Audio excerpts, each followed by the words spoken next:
Já, svo í Luxemborg í fyrra, þá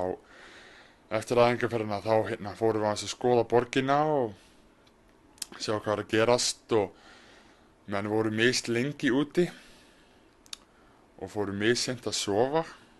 og ég fór langt seinastur að sofa og gleymdi að stilla vekjaraklukku og þannig að ég svaf svolítið yfir mig og vaknaði ekki fyrir að Arnar Guðjóns þjálfari kom vægast sagt brjálaður inn í herbergi og vakti mig og dró mig eiginlega bara út í rútu og mér tókst mér þess að festa mig í hliði, við vorum að flýta okkur svo mikið á leiðinni, það var þvílíkt brask og refsingunni þurfti ég að vera með hatt alla leið frá Luxemborg með svona bjöllum á til þess að fólk tæki alveg pottet eftir mér og það kenndi mér svona að stilla vekjarklukkuna og fara að sofa á skikkilegum tíma í þessum ferðum.